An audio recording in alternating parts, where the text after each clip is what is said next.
Voter তালিকা থেকে নাম বাদ, দলীয় পতাকা ছাড়াই একেবারে প্রতিবাদে তৃণমূল কংগ্রেস প্রার্থীর নেতৃত্বে গণ ডেপুটেশন এবং মিছিল হলো বর্ধমান ২ নম্বর ব্লকে। ভোটার তালিকা থেকে নাম বাদ দেওয়ার ইস্যুকে সামনে রেখেই তৃণমূল কংগ্রেসের পক্ষ থেকে গণ ডেপুটেশন এবং প্রতিবাদ মিছিল বুধবার পূর্ব বর্ধমানের বর্ষুলে জনসহায়তা কেন্দ্র থেকে মিছিল শুরু হয় এবং মিছিলটি বিডিও অফিসের উদ্দেশ্যে রওনা দেয়। তবে বিডিও অফিসে পৌঁছানোর আগেই পুলিশ ও কেন্দ্রীয় বাহিনী মিছিলটি আটকে দেয়। ফলে এমন পরিস্থিতিতে কিছুটা উত্তেজনা সৃষ্টি হয় এবং আপনাদের জানিয়ে রাখি, এই মিছিলে কোনো দলীয় পতাকা ব্যবহার করা হয়নি। সাধারণ মানুষের অংশগ্রহণে এই প্রতিবাদ কর্মসূচি সংগঠিত হয়েছিল বলে দাবি করছেন আয়োজকরা। এবং মিছিলে উপস্থিত ছিলেন বর্ধমান উত্তর বিধানসভার তৃণমূল প্রার্থী নিশীথ কুমার মালিক। তিনি অভিযোগ করেন যে আমাদের উত্তর বিধানসভা এলাকায় মোট প্রায় ৯,০০০ ভোটার নাম ভোটার তালিকা থেকে বাদ দেওয়া হয়েছে। এর মধ্যে শুধুমাত্র বর্ধমান ২ নম্বর ব্লকে প্রায় ৩৫০০ ভোটারের নাম নেই।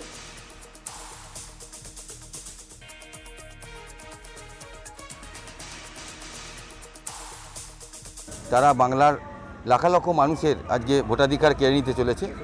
সেই মতো আমাদের ব্লকে এবং আমার বিধানসভাতেও আমার ব্লকে প্রায় ৩৫০০ ভোটারের জেনুইন ভোটার, তাদের নাম বাদ দেওয়া হয়েছে বিনা কারণে।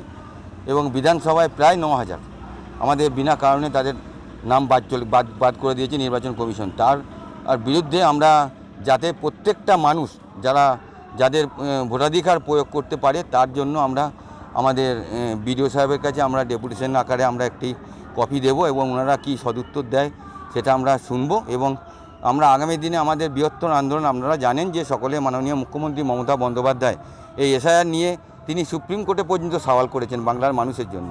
তো স্বভাবতই আমরাও আমাদের ব্লকের সমস্ত মানুষকে নিয়ে আমরা আজকে ডেপুটেশন দিচ্ছি এবং আমরা চাইব যে সমস্ত যারা বৈধ ভোটার তারা যেন এই ভোটে অংশগ্রহণ করতে পারে, তার সব রকম কীভাবে ব্যবস্থা করতে হয় আজকে ডেপুটেশনের মাধ্যমে আমরা জানাবো। এই নিয়ে বিস্তারিত জানবো, সরাসরি রয়েছে আমাদের প্রতিনিধি প্রবীর। যে খবর উঠে আসছে, ভোটার তালিকা থেকে নাম দেওয়ার প্রতিবাদে কিন্তু নাম বাদ দেওয়ার জন্য কিন্তু একেবারে দলীয় পতাকা ছাড়া প্রতিবাদে নেমেছে তৃণমূল কংগ্রেস। ঠিক কি জানাচ্ছে বিষয়, কি জানতে পারছো? পরবর্তী সময় ঠিক কি ছবি উঠে এসেছে? দেখা যাচ্ছে ভোটার তালিকায় দেখা যাচ্ছে একাধিক মানুষের কিন্তু নাম বাদ গেছে। সেই ইস্যুকে সামনে রেখে আজকে কিন্তু দেখা যাচ্ছে দলীয় পতাকা ছাড়া কিন্তু যে তৃণমূলের বর্ধমান উত্তর বিধানসভার প্রার্থী হয়েছেন নিশীথ কুমার মালিক, তিনি কিন্তু দলীয় ফ্ল্যাগ ছাড়া এবং কোনো পতাকা ছাড়াই কিন্তু তিনি একদম মিছিল করে ভিডিও কাছে গিয়ে কিন্তু স্মারকলিপি দেন। তিনি জানান যে সমস্ত ভোটারের নাম বাদ দেওয়া আছে সেটা কিন্তু অন্যায় ভাবে বাদ দেওয়া হয়েছে এবং যে সকলে ভোটার তারা যেন এই ভোটদানে অংশগ্রহণ করতে পারে, এইরকম একাধিক দাবি নিয়ে তারা কিন্তু এই ডেপুটেশন দেয়। যদিও তারা বর্তমানে যখন বর্ষুল মোড় থেকে তারা ডেপুটেশন দিতে মিছিল করে যায়, তখন বিডিও অফিসের সামনে কিন্তু কেন্দ্র বাহিনী তাদের মিছিল এই যে ডেপুটেশন কর্মসূচি কিন্তু আটকে দেয়। তারপর তাদের কয়েকজন দিয়ে কিন্তু এই ডেপুটেশন কর্মসূচি ছাড়ে। বিধায়ক জানান যে আজকে আমরা এই ডেপুটেশন দিয়ে গেলে আগামী দিনে কিন্তু আমাদের এই আন্দোলন কিন্তু জারি থাকবে। রূপা, ধন্যবাদ প্রবীর।